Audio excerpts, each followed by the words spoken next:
welcome to my channel. Today we're doing Dream Oracle cards flip through for Flip Through Friday. That is coming up right after this.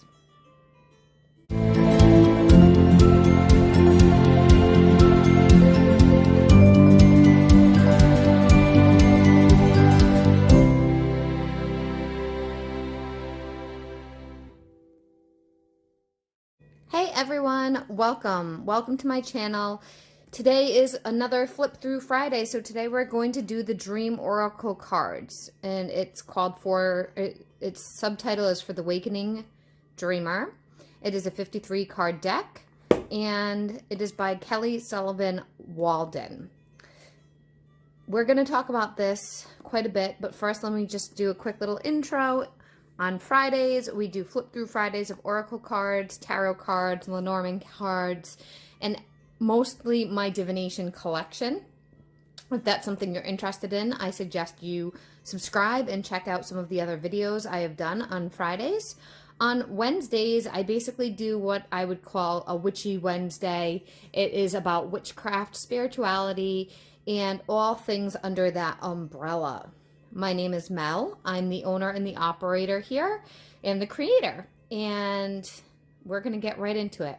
If you're unfamiliar with my style of how I do the flip throughs, I go through the guidebook and show that briefly, and if there's things that you want to really read through, you can pause the screen and read on that. And then I flip through each card to background music. We will talk at the end about my feelings about this deck, my history about this deck, and kind of the background of all of that when I am done with the actual flip through. Sorry for bumping the tripod. All right, so the box is very glossy. Here's what the back of the box says. So you can pause and read that. And it was, when I purchased it, it was originally $16.95, but I don't even know, honestly, if this deck is still in print. I will have to look that up for you guys and write it into the description box below. This deck I have had, this was my very first deck ever. So it's quite old compared to some of my other publications. So this is the artwork of the back. It is very glossy, the sides, and it's a curved card deck. And then the booklet. I believe it says in the booklet when it was published. Let's see if we can find that out together. Yes. Focus. Let's see, is there a date on here? Oh, here we go. 2013. I believe I bought this in 2013 because I bought it before I started using Oracle cards. And this was the very first deck that I purchased before I was doing readings with for people with Oracle cards. Now let's look through the guidebook a little bit.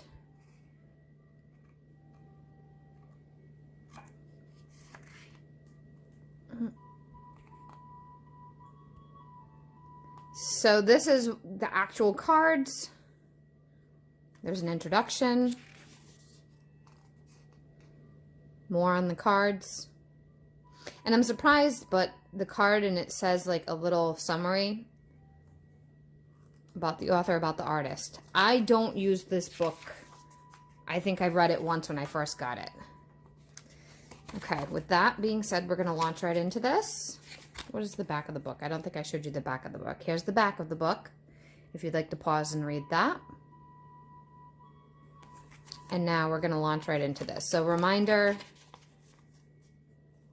you can pause and read this. I'm not going to stay on each page for very long.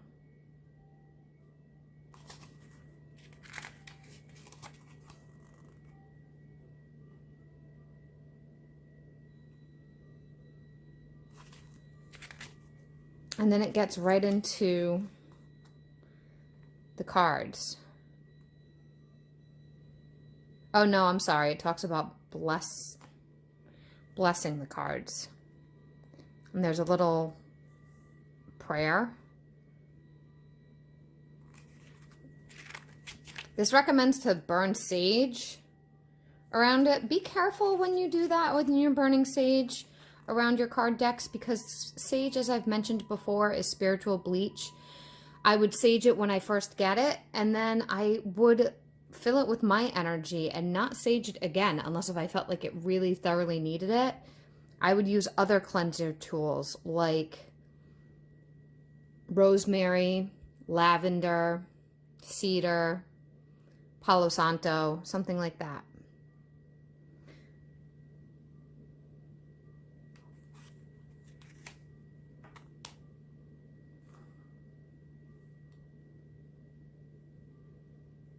A traditional card spread.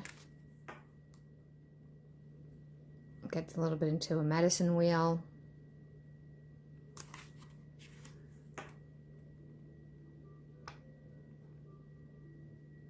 Talks about looking at it before bed, which I would not recommend, and we'll talk about that at the end of the video. I'll get more in depth about my experience with this deck.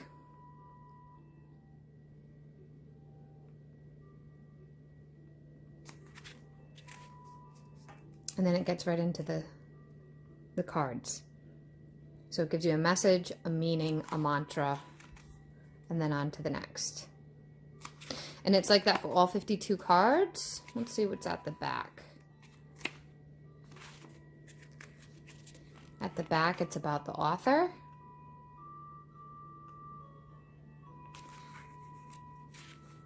And then about the artist. I believe that they've done several decks together. I don't think this is the only deck with this theme.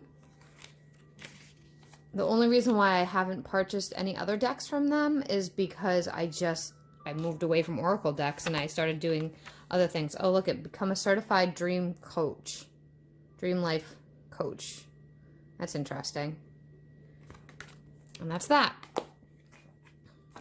Okay, so we're going to start flipping through the cards. I'm going to pause this, get the music set up, and we will move forward with that. Okay, welcome back, everybody. So we are going to do the Dream Oracle card flip through now. They are very, very abstract and probably trigger a lot of intuition and emotion for you. They do for me if you are connected to dreams at all. So you may want to take a moment and make sure you're watching this by yourself, alone, in case if anything gets triggered. Here we go.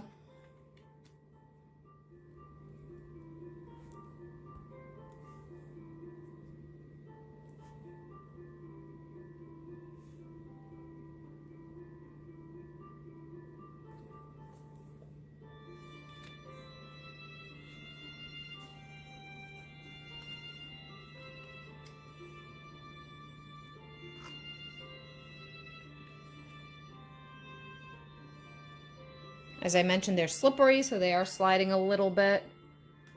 That was to be expected.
Okay, that's all of them.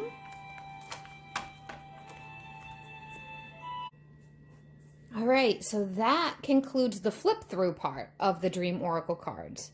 As far as my personal experience, as I mentioned, this was my very first deck. Now, I have shown glimpses of this deck in another video long ago about my favorite Oracle decks. This one is one of my favorites, although I don't use it very frequently. The reason why, and this is what I mentioned about why I said I recommend not looking at this before bedtime. And of course, this is different for all of you. It would work differently for every single person who has their own gifts and desires and dreams. I used to, when I very first started reading, I would use this deck. Started reading on the hotlines, doing professional readings on the hotlines. I would use this deck. And at the time, I had to read in my bedroom because of the way that my home was set up. And I would go to bed after doing readings and have horrid nightmares. Terrible nightmares. Now, I am prone to nightmares, but I'm also prone to predictive dreams as well. But I would go to bed. The reason why I was drawn to this was because my gifts started as dreams, and I did talk about that in another video about how my gifts began. So I would go to bed and I would feel like I was lost in some kind of illusional world like this, and I couldn't find my way through, and there'd be monsters and all sorts of horrible things. So I don't know if I use them now for clients. I have used them for clients occasionally. Once in a while, I'll pull a card if I'm drawn to, and I have not had nightmares like that since. It could be because this isn't the only deck I use, because at the time it was the only deck I was using. It could also be because I don't do readings in my bedroom anymore. But I continued to do readings in my bedroom, just not with this deck, and I had no issues. So there was something with the dream world and doing readings in my bedroom and then going to sleep that triggered something in me. Now, I'm not going to say that's going to happen to any of you, but that's my personal experience. Now, as you may have noticed, some of the cards are very, very unique, like teeth or bridge, or even there was one about the internet and bathroom. Those kinds of cards, I own a lot of Oracle decks, and those cards have not really come through in other decks. See, here's the internet one. I find them fascinating. They really trigger my intuition. And yes, I read this little blip down at the bottom, but I really find myself getting lost in the picture. And what does the picture say to me? What do my guides tell me? What am I feeling intuitively about the internet in this picture? And how does that affect the situation that I'm asking about? It is an extremely intuitive deck. It is extremely accurate, but it also pulls you into a dream world. So just be mindful of that if you are prone to things like that, that you could feel like you're going through a portal, or which I'm not even a major fan of the word portal, but you could feel like you're going into another world, and it could mess with you. So just be mindful. I'm going to link down below where you can find this deck if I can find it online. Check out the description box. Please comment down below if you've used this deck or other, maybe not this deck, but other decks by, again, the author and the artist, Kelly Sullivan Walden, and I don't know how to pronounce this, Rasuli, I hope. I don't know. I'm sorry if I've murdered that name. And I will see you guys all in the next Friday flip through. This deck is very near and dear to my heart. It's my oldest deck to date. It will always be my oldest deck, actually. So, yeah, this one was a special one. I wish you guys all the best. Getting ready for a snowstorm here, and I'll probably film a bunch more videos coming up tomorrow. I'll see you guys later. Bye.